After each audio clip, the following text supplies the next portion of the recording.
तमपेतकृत्यं द्वैपायनाविरहकातरया जुहाव पुत्रेति तन्मयतया तरवो विनिमेदो तं सर्वभूतहृदयं मुनिमानतोऽस्मि। प्रह्लाद पराशर पुण्डरीक व्यासाम्बरीश शुभशौनकभीष्मलाभ्यां रुक्माङ्गदार्जुन वसिष्ठविभीषणानि पुण्यानिमान् परमभागवतान् नमामि। कान्तिसितानिशदिनेन्दितसारदिन्द यत्रैकतो विलसितामसितामसोहां वृन्दावने विगतयामुनगाङ्गसङ्गं राधामुकुन्दयुगलं तदहं नमामि। जय जय श्री राधारमण जय जय नवल किशोर जय गोपी चित्तचोर प्रभो जय जय माखन चोर।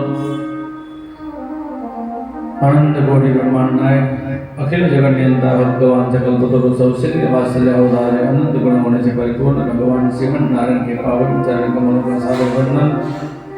सर्वेश्वर भगवान के सर्वरूप में सभी विद्वद्वृंद सज्जन वृंद यजमान वृंद एवं देवीय सज्जनों, आइए सप्ताह व्यापी श्रीमद् भागवत का आज 6वां दिवस में हम लोग प्रवेश कर रहे हैं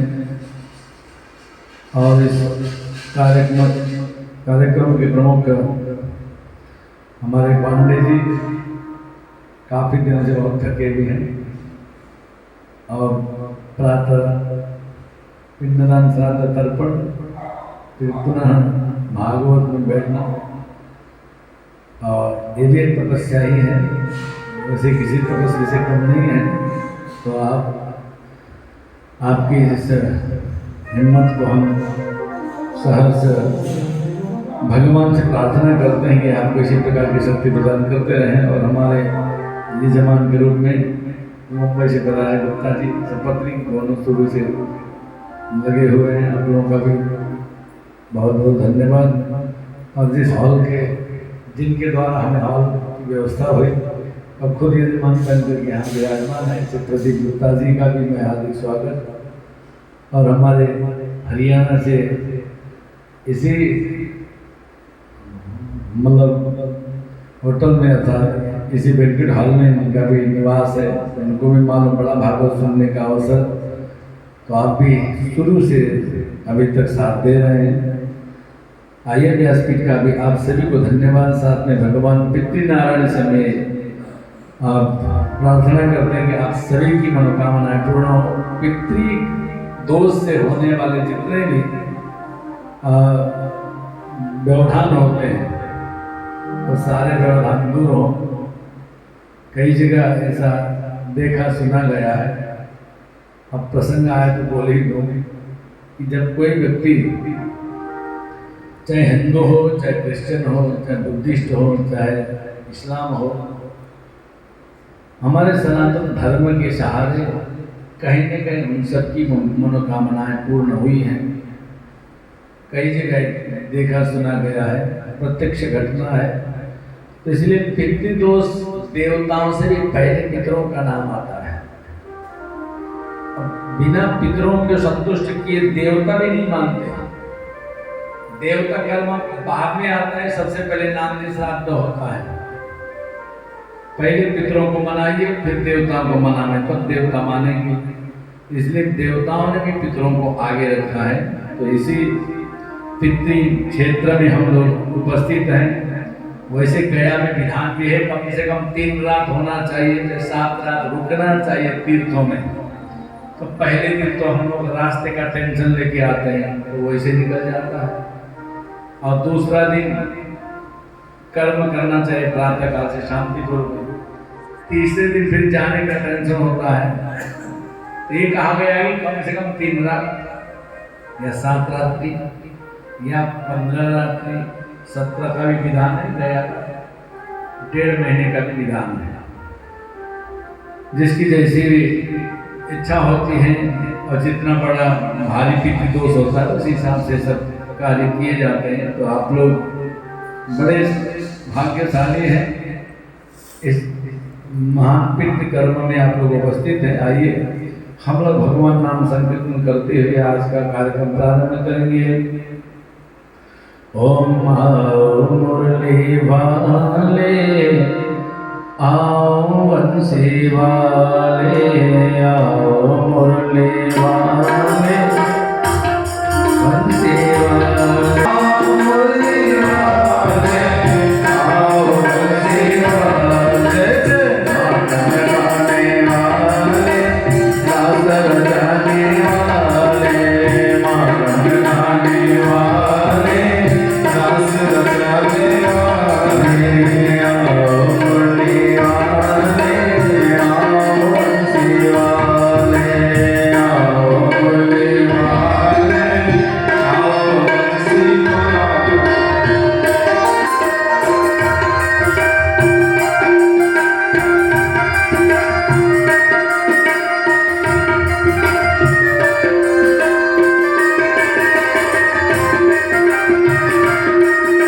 माखन खाने वाले, धेनु चराने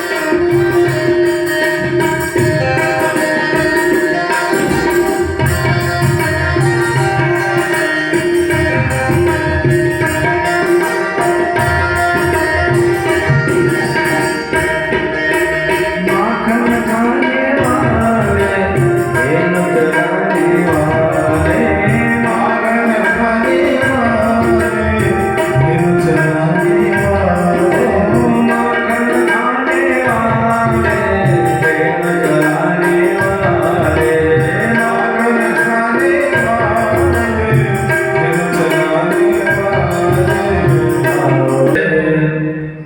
हे वंदे प्रहमे मासे नंदप्रज कुमारिका चेदभिजमंजाना कात्यायनर्चना व्रतम।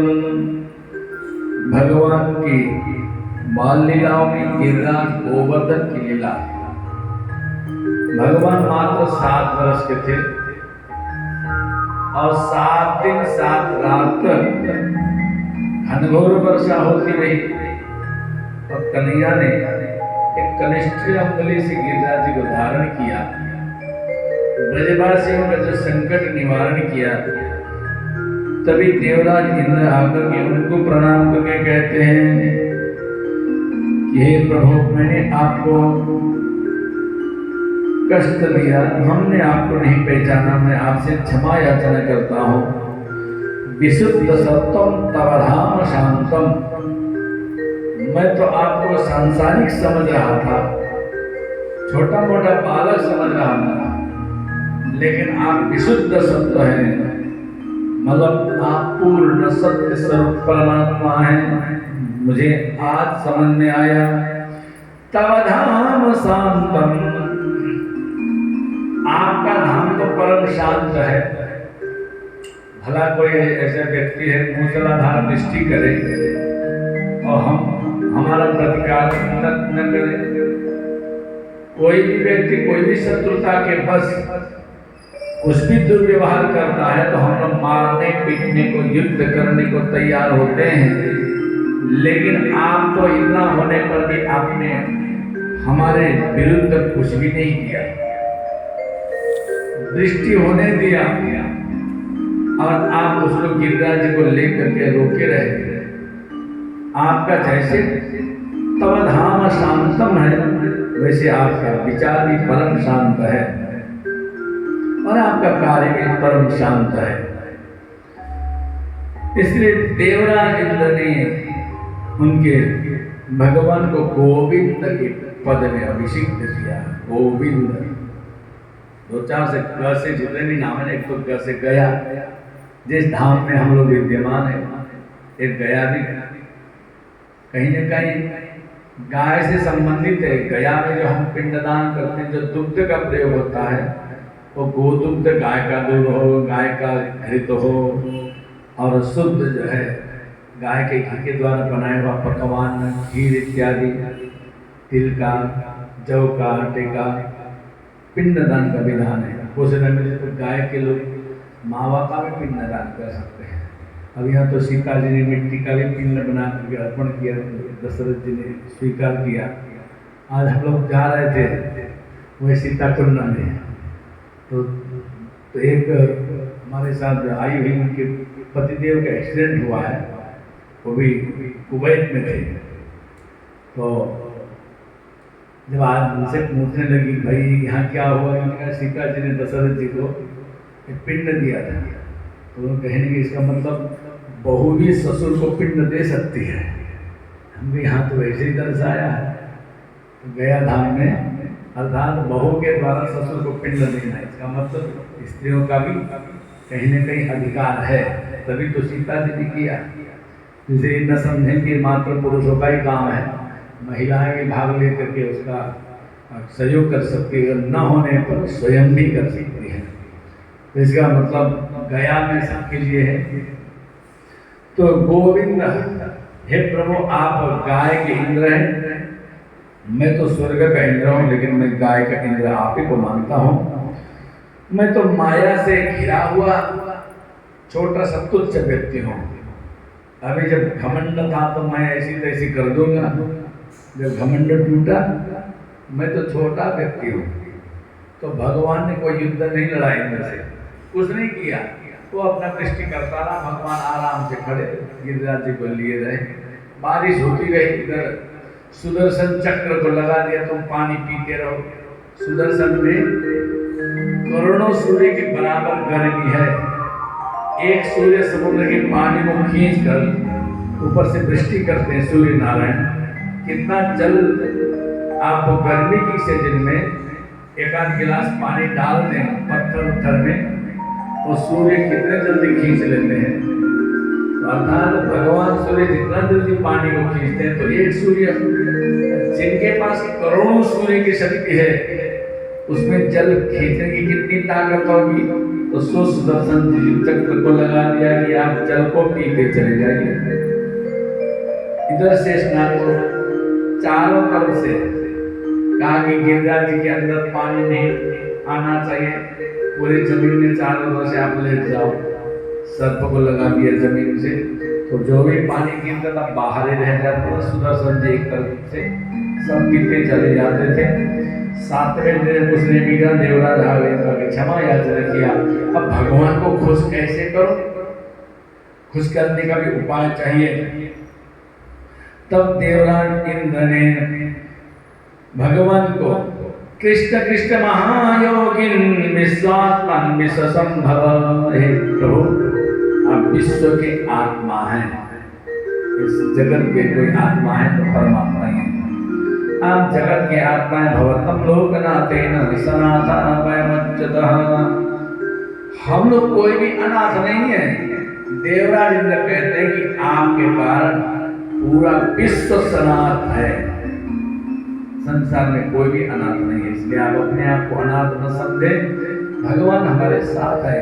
इसलिए सनातनमयमच्युतः, आपके कारण त्वं नः परमगं देवं तन्न इंद्रो जगत्पति भवाय भगोविंदं प्रतिमानं च साधवः।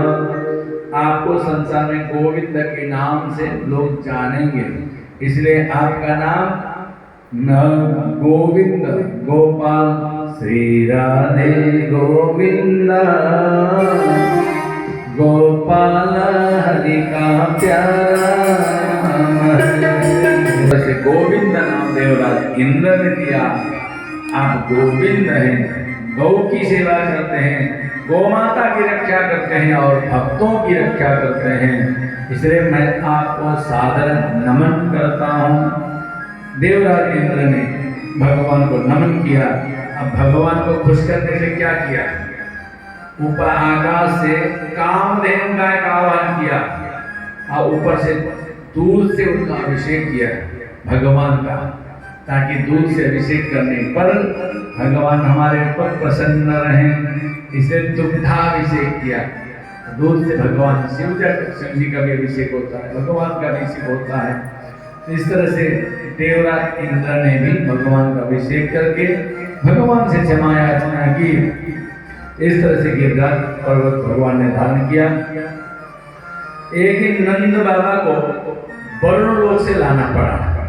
शास्त्र में कहा गया कि रात के समय में नदियों में स्नान नहीं करना चाहिए। नदियां विश्राम में रहती है। रात का कोई विशेष पर्व है तो कोई बात नहीं, पर्व में नहा सकते, जैसे ग्रहण समय है, मकर संक्रांति है, माघी पूर्णिमा है, और ये अक्षय तृतीया इत्यादि जो कुछ प्रमुख पर्व हैं, इन दिनों में आप स्नान कर सकते हैं।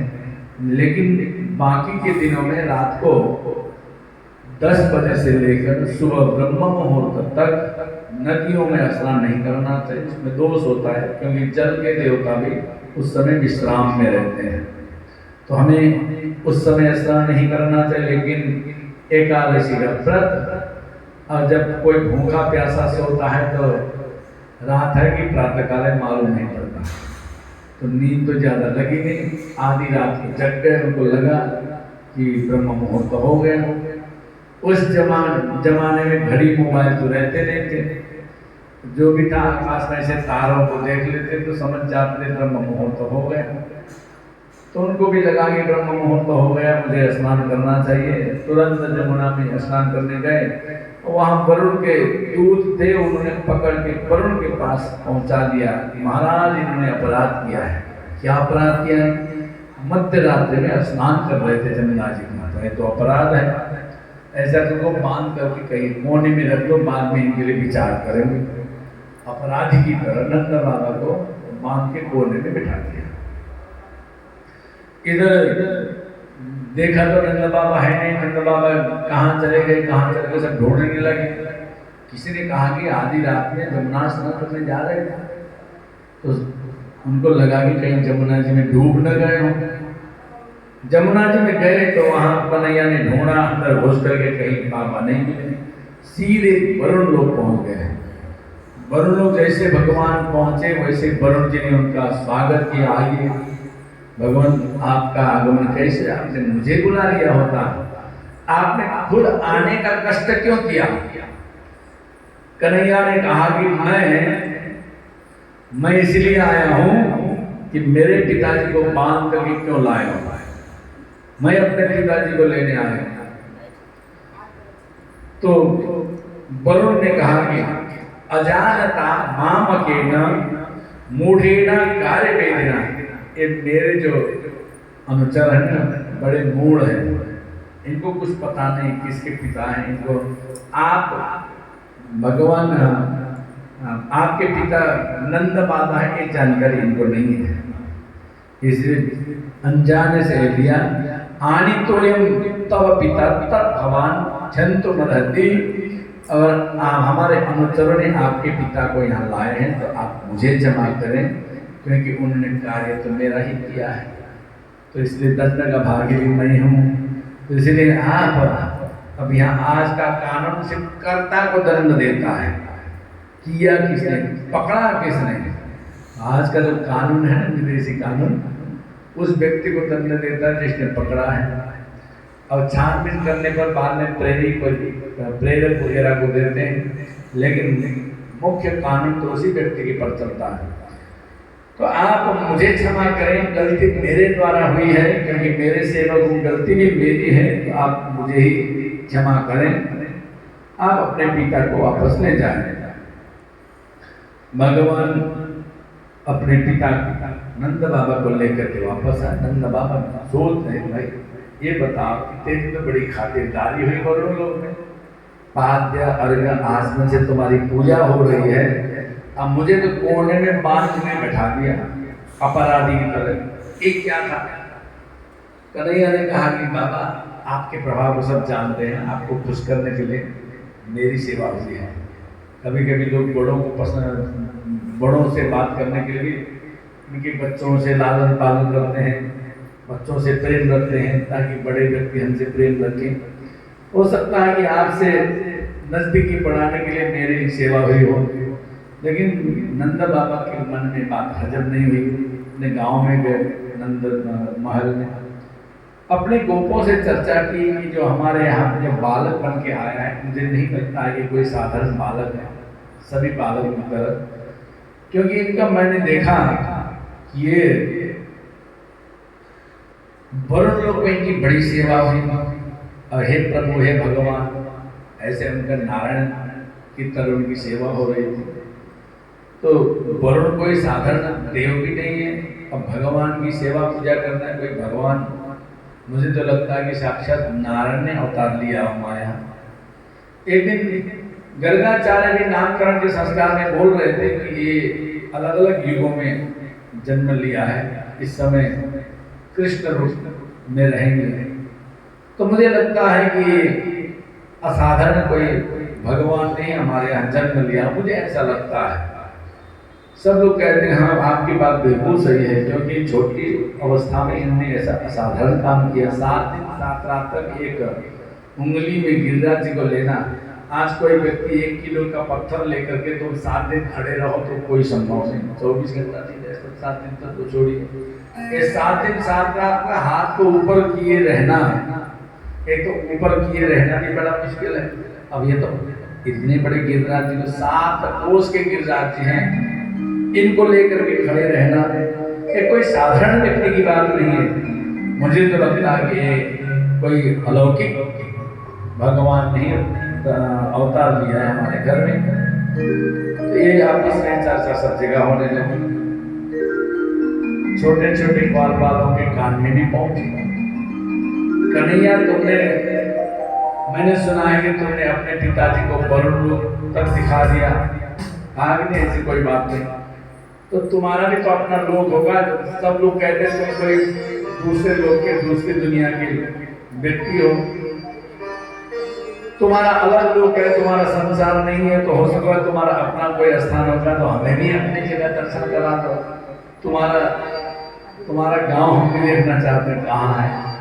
मैंने क्या छोड़ो बात, यही सबसे बढ़िया वृंदावन है। वृंदावन जो है कहीं दुनिया में कोई बढ़िया नहीं, हम तो तुम्हारे स्थान को मुझे देखना है, तुम्हारा लोक ऐसा है। कन्हैया ने कहा कि ठीक है, जब तुम्हारी इच्छा है तो मैं दिखाई देता हूँ, तो चलो मेरे साथ। वृंदावन में ब्रह्म कुंड है, सब मिलकर इस कुंड में डुबकी लगाओ। जैसे उन ग्वाल वालों ने डुबकी लगाया और पहुंच गए सीधे वैकुंठ पे। अब डुबकी तो लगाया था वृंदावन में, अब बाहर निकले तो वैकुंठ पहुंच गए। वहां तो चकाचौंध चारों तरफ से उस दरवाजों में सेवा हो रही है, सब आ रहे हैं, मुक्तात्मा जीवात्मा सब आ रहे हैं, उनकी बढ़िया खातिरदारी हो रही। अब ये भगवान ऊपर वैकुंठनाथ विराजमान है ऊंचे आसन में। इन्होंने देखा कहाँ है हमारा कान्हा, जरा देखो इधर देखो कहीं नीचे आसन में बैठी वहां बैठा है, चलो उनके पास चलते हैं। तो एक व्यक्ति उसने कहाँ जाना है, ऊपर बैठे उनके पास जाना है, मिलना है। तो कहा कि उनसे मिलने के लिए आपको पहले जल में डुबकी लगाना पड़ेगा। कहा लगा लेंगे, जैसे जल में डुबकी लगा वापस वृंदावन आ गए, जहाँ से गए थे वहीं पहुंचे।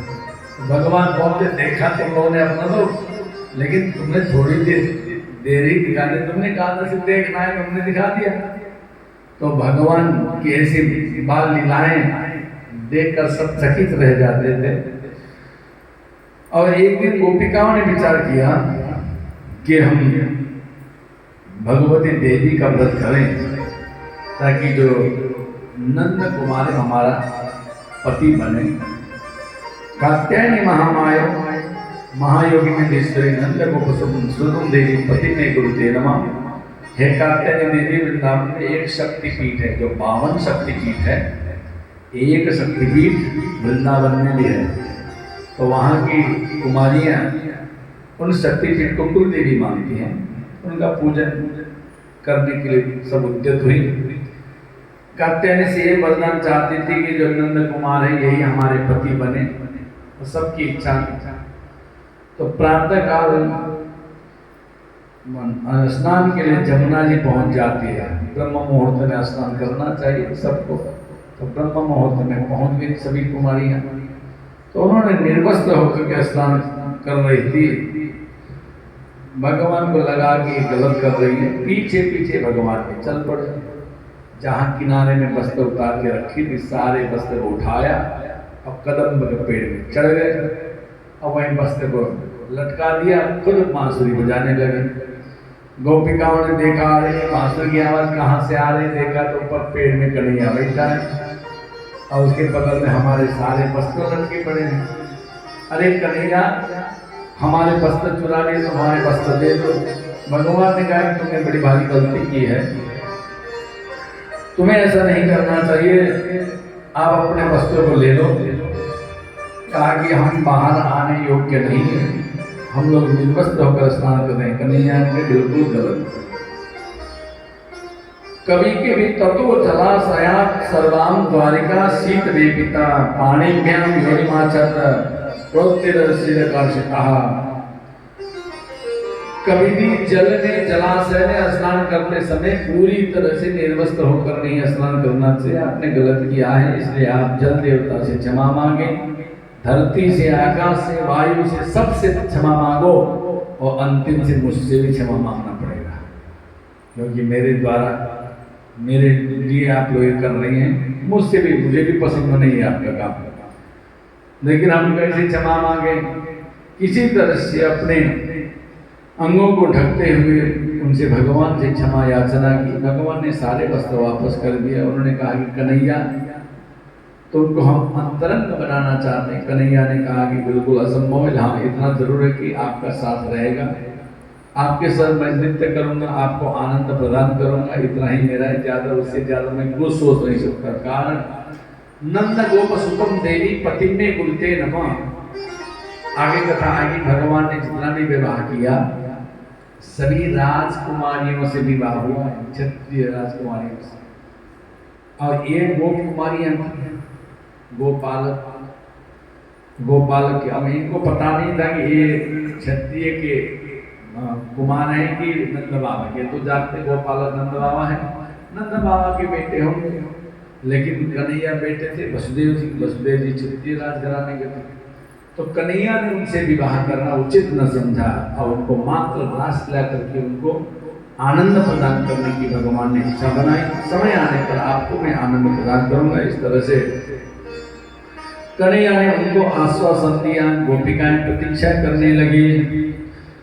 एक दिन यज्ञ करने वालों के लिए भी यज्ञ पत्नियों से भगवान हविष्यान्न ग्रहण करते हैं। जंगल में गोचारण के लिए जा रहे थे, उसी समय में गोप कुमारों को भूख लगी। कन्हैया से कहने लगे, कन्हैया हमें भूख लगी है, कुछ खाने को मिले। कन्हैया ने कहा कि यहाँ से कुछ दूरी पर कुछ ऋषिगण यज्ञ कर रहे हैं, उनके पास जाओ, कुछ हविष्य अवश्य मिलेगा। कहीं भी यज्ञ होता है, कोई भूखा प्यासा आवे तो उसको भोजन दिया जाता है। भगवान राम ने भी अयोध्या में अश्वमेध यज्ञ किया था, पक्षियों के लिए भी उन्होंने दाने की व्यवस्था की थी और चींटियों के लिए भी भंडारे में चीनी का छिड़काव किया था, गुड़ का छिड़काव किया था पूरे अयोध्या नगरी में, ताकि हमारे यहाँ अयोध्या में यज्ञ हो, पशु पक्षी चींटी तक को भोजन मिलना चाहिए। पिक्चरों के माध्यम से कहते हैं कि शिव जी को चढ़ाने से तो अच्छा है कि किसी गरीब को खिला दो। हमारे यहाँ तो यज्ञ में यही विधान है, पशु पक्षी कीड़े मकोड़े चींटी तक की व्यवस्था, भंडारे की व्यवस्था होनी चाहिए। भगवान राम ने खुद किया। तो यहाँ यज्ञ में विधान है कि मनुष्य ही नहीं, जीव मात्र के लिए भोजन की व्यवस्था होनी चाहिए। भोजन खिलाने से यज्ञ का फल मिलता है, भोजन कराने से, क्योंकि ब्राह्मणों से मुखमासिर, मुख से ब्राह्मण का प्राकट्य हुआ है और मुखात अग्नि आ जाएगा, मुख से ही अग्नि का भी एक प्राकट्य हुआ है। मुख और अग्नि दोनों भगवान के, ब्राह्मण और अग्नि दोनों भगवान के मुख से हैं।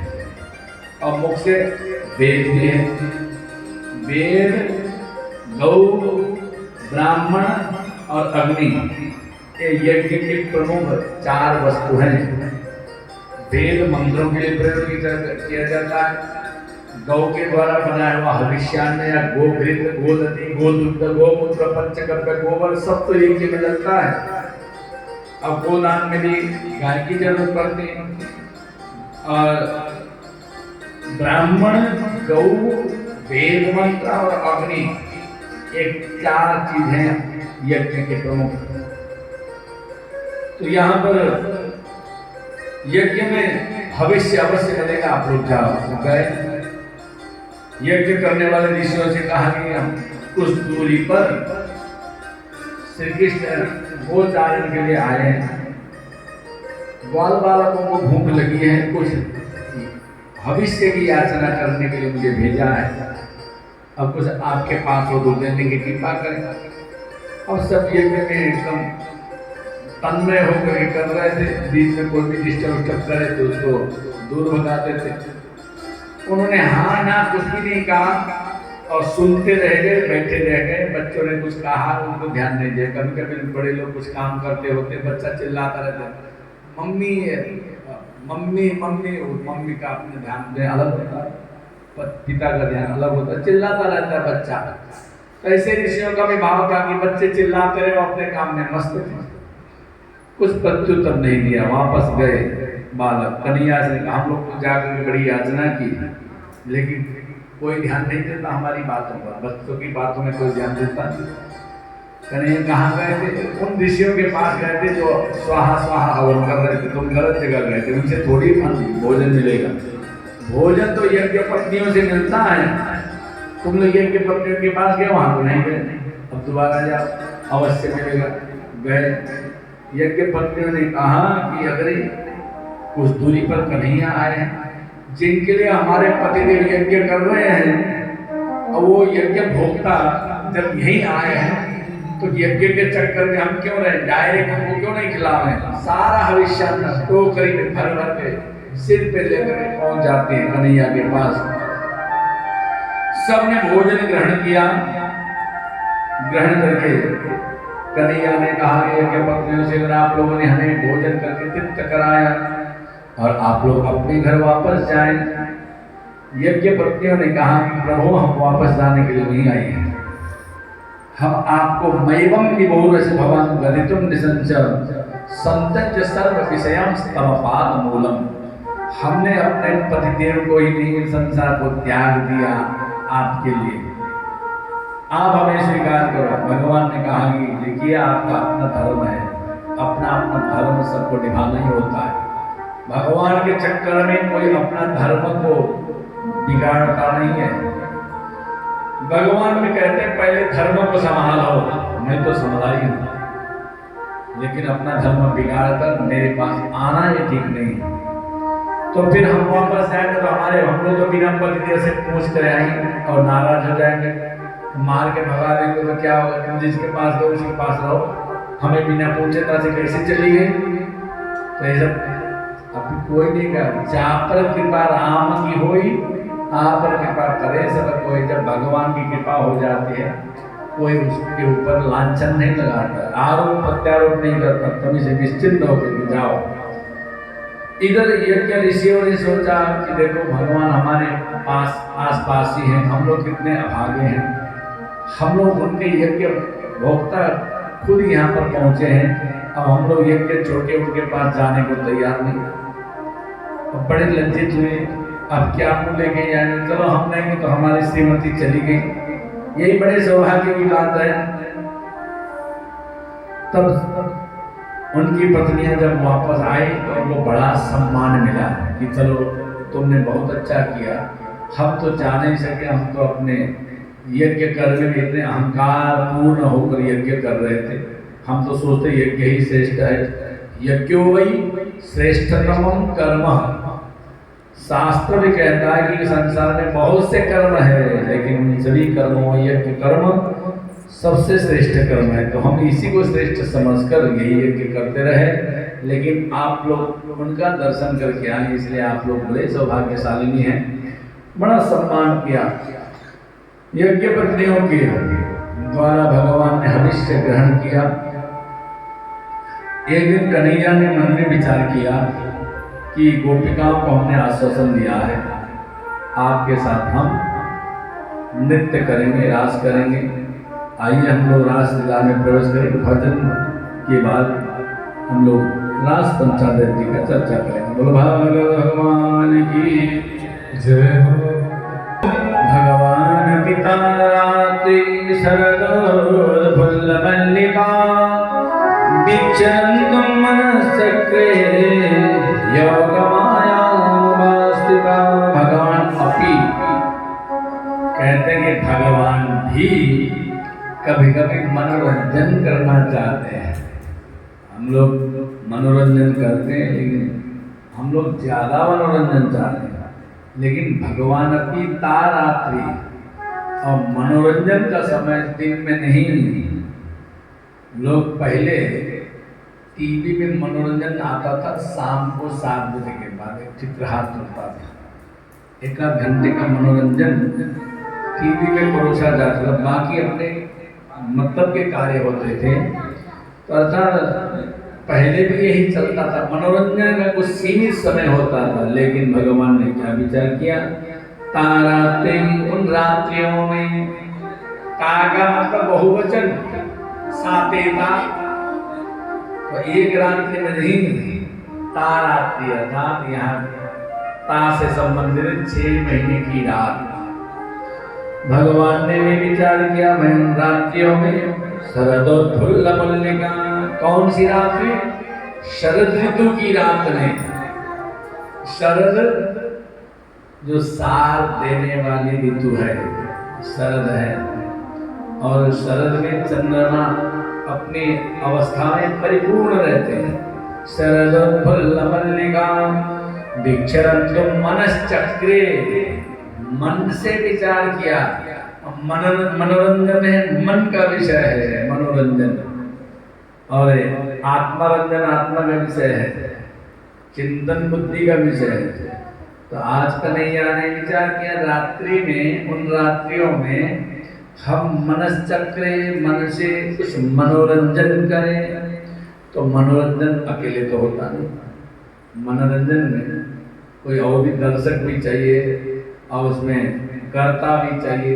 दर्शक भी करता हो, दर्शक हो, और उसको कार्य करने वाले, काम करने वाले डायरेक्टर हो, एक्टर हो, आजकल का एक्टर, डिस्ट्रीब्यूटर, डायरेक्टर, और इस सब की जरूरत पड़ती है मनोरंजन में।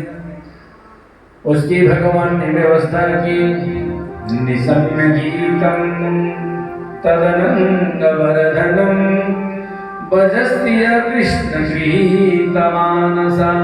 गृहीत मानसा, कन्हैया ने बंसी का वादन किया, उससे गोपियों का मन खींच गया।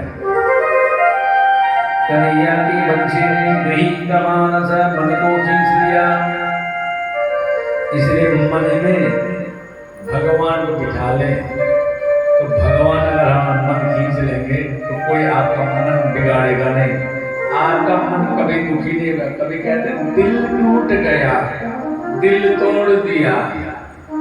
कोई मित्र ने, सखा ने कुछ कह दिया, तुमने ऐसा कहा, मेरा दिल ही टूट गया। अब दिल टूट गया तो जी के क्या करें। दिल कोई टूटने वाली चीज तो है नहीं। तो कन्हैया ने गृहीत मानस है, कन्हैया ने मन को खींच लिया, दिल को कन्हैया ने खींच लिया। अब दिल कभी टूटेगा नहीं। अगर आपके दिल में कन्हैया को बिठा लें, कोई आपके दिल को तोड़ नहीं सकता, है पक्की बात है। भगवान ने मन को, दिल को खींच लिया। लिंबन खींच करके सयत्र कांतो जबलोल कुंडला, भगवान को अपना कांत मानते। आज हमारे प्राणेश्वर ने हमारा मन खींच लिया है। कन्हैया को लोग प्राणेश्वर मानती थी गोपिकाएं, और आज हमारे प्राणेश्वर ने, क्योंकि गोपिकाओं के हर श्वास में, हर प्राण में कन्हैया का नाम चलता था। श्री कृष्ण गोविंद हरे मुरारे, हे नाथ नारायण वासुदेव। श्री कृष्ण गोविंद हरे मुरारे, हे नाथ नारायण वासुदेव।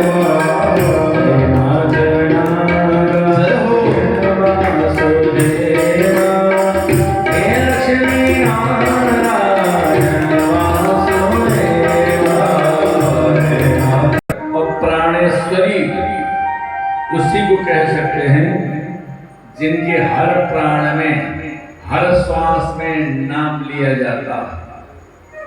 हमारे प्राणों में आप से, और प्राणों में प्यास भर कर,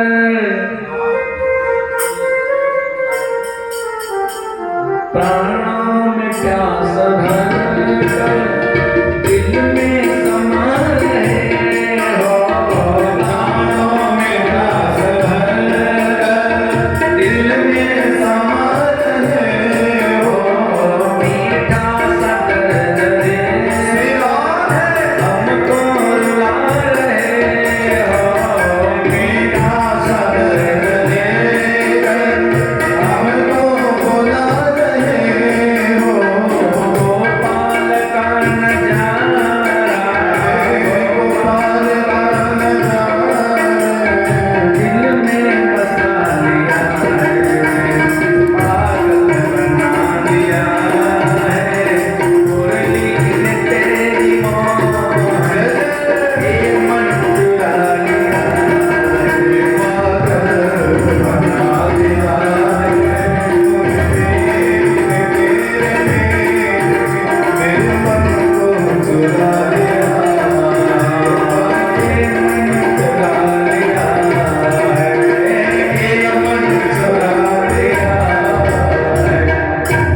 गृहीत मानसा, मन को कन्हैया ने चुराया बंसी बजाकर। और जैसे सर्प पूनम की रात थी, चारों तरफ से चंद्रमा की छटाएं बिखरी हुई थी, और उसी रात में कन्हैया वृंदावन में निधि बन है, जहाँ पर कन्हैया जाकर कदम के पेड़ में बैठकर कन्हैया बंसी बजाता। और कदम क्यों है? जो अपने दम्भ को ही कन्हैया को समर्पित करते हैं। कहा दम्भ, जो अपना दम्भ है उसको भी अर्पित करते हैं, उसको कन्हैया भी अपना मान देते हैं। और ठाणे कदम के नीचे बंसी बजा रहे हो, ठाणे कदम के वृक्ष को। अब कदम के वृक्ष का पूजन कब होता है मालूम है? ये कहीं कहीं कदम का वृक्ष का पूजन होता है 1 महीना पूरा, कार्तिक के महीने में।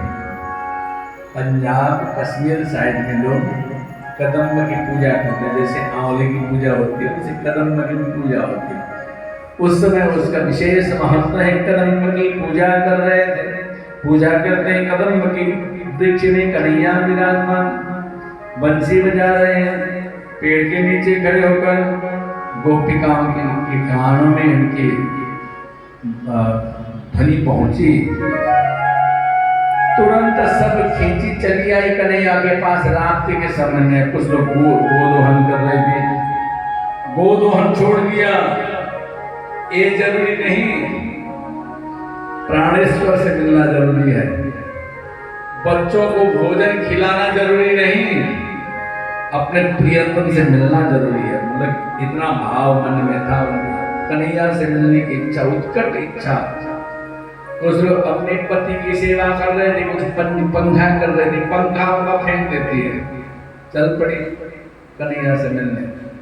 कुछ लोगों ने रोका भी अपनी पत्नियों को, नहीं जा सकते, ताला बंद कर दिया बाहर से। वो वहीं प्राणांतर हो जाता है, पहले पहुंच जाती है।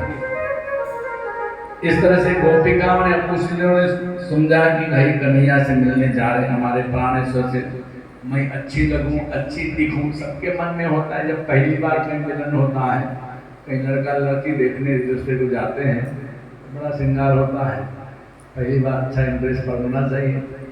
अब गोपिकाओं ने विचार कि आज बढ़िया कन्हैया को मैं सब धस के जाऊं। अब कन्हैया के यार में सब भूल गए, श्रृंगार कहाँ कहाँ कैसे कैसे धारण करना है, और सब भूल गए।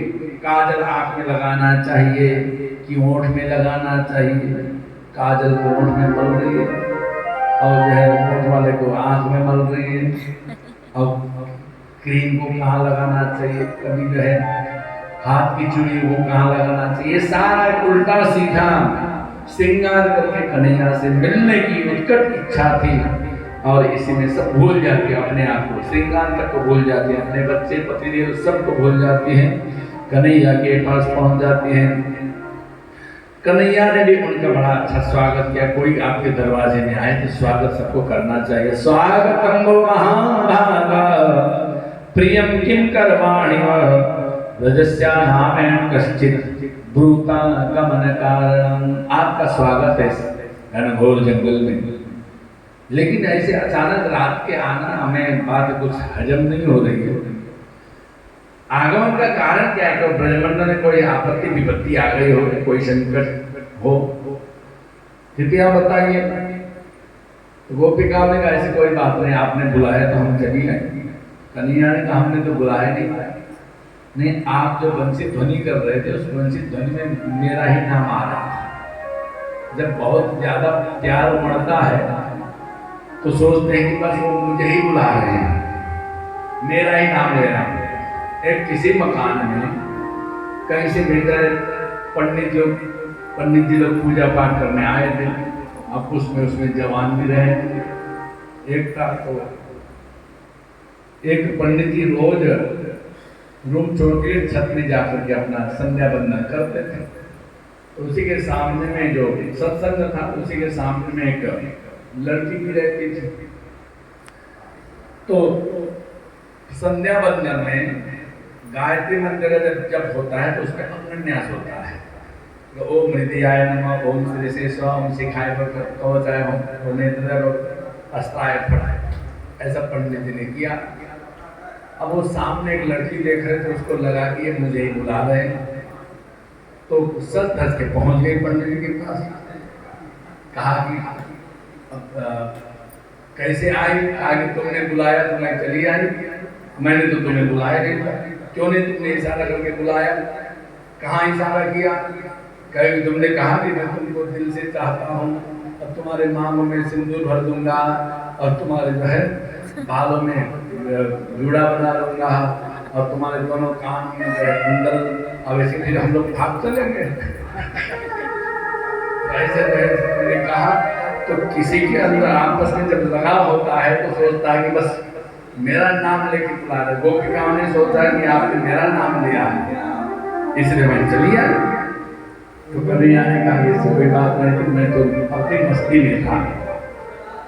आज मैं बंसी बजा रहा था। हमारे चंद्रदेव जिस कुल का मैं वंशज हूँ, चंद्र वंश से मेरा आता है, तो आज हमारे चंद्रमा का जन्मदिन है। तो हमारे कुल के जो अग्रज हैं उनके जन्मदिन में मैं जागरण करना चाहता था, ये हमारी इच्छा है। तो उन्होंने कहा कि आपने हमें बुलाया, मैं तो आपने बुलाया, आह्वान किया, बंसी की ध्वनि से हमारा ही नाम आपने लिया, तो इसे हम चले आए। तो कोई बात नहीं, आप वापस जाओ अपने घर। भाई तुम्हारा घर है, अपने पति की सेवा, पत्नियों का धर्म क्या है? अपने घर को स्वर्ग बनाना, ये पत्नी की जिम्मेदारी है। घर को क्या करना, स्वर्ग बनाना है कि नरक बनाना है, कि कोलाहल का घर बनाना, क्या करना है? ये पत्नियों की जिम्मेदारी है। कहते हैं कि संसार में दो चीज होते हैं, एक सुख और एक शांति। सुख तो आपके पूर्व जन्म में जितना आपने कर्म किया होता है उसके हिसाब से आपको सुख मिलेगा। शांति आपकी श्रीमती जितना शांति चाहेगी उतनी शांति आपको मिलेगी। तो ये आपका कर्तव्य, आप अपने घर में जाओ, अपने बच्चों के साथ रहो, परिवार का पालन पोषण करो, पति की सेवा करो, ये आपका कर्तव्य है। और चाहे कैसा भी हो, दुशीलो दुर्भगो वृद्धो जड़ो रोग्य धनो विवाह, का पति जिनके साथ विवाह हो जाता है, चाहे वो दुशील हो, अभागा हो, वृद्ध हो, जड़ हो, रोगी हो, निर्धन हो, पति स्त्री भिन्न हाथव्यो, फिर भी ऐसे पति का भी परित्याग नहीं करना चाहिए। यहाँ तो सर्विस छूट गई, बस तलाक ले लो, कंपनी बंद हो गई, बस तलाक, तुम तो रोड पे आ गए, मैं क्या करूँ तुम्हारे साथ रह करके। ऐसी परिस्थिति आजकल हो गई है दुनिया में। कम सर्विस छूट गई, बस बीवी छोड़ के चली गई, तलाक हो गया। तो कैसी भी परिस्थिति में पत्नियों को अपना पति को नहीं त्यागना चाहिए। इसलिए आप लोग घर में चली जाओ। श्रवण दर्शन ध्यान मयि भागवत कीर्तन नथा सन्निकर्षेण पर्याद ततो विहार। श्रवण हो गया, आपने हमारे संगीत ध्वनि को सुन लिया बंसी के माध्यम से। मेरा भी दर्शन हो गया और ध्यान भी हो गया। मयि भागवत कीर्तन। अब आप नित्य निरंतर भोजन बनाते समय, सब्जी भाजी सुधारते समय या कोई भी घर का कार्य करते समय मुझे पता है कि आप मेरा नाम जप करती हो। श्री कृष्ण गोविंद हरे मुरारे, हे नाथ नारायण, बस ये नाम आप लोग नित्य निरंतर जप करती हो। अर्थात आप कीर्तन करते हुए भोजन बनाती हो। एक दिन शंकर पार्वती भोजन कर रहे थे, शिव जी भोजन कर रहे थे। शंकर जी ने कहा कि कल के भोजन में बड़ा स्वाद था, आज के भोजन में स्वाद की क्यों कमी हो गई।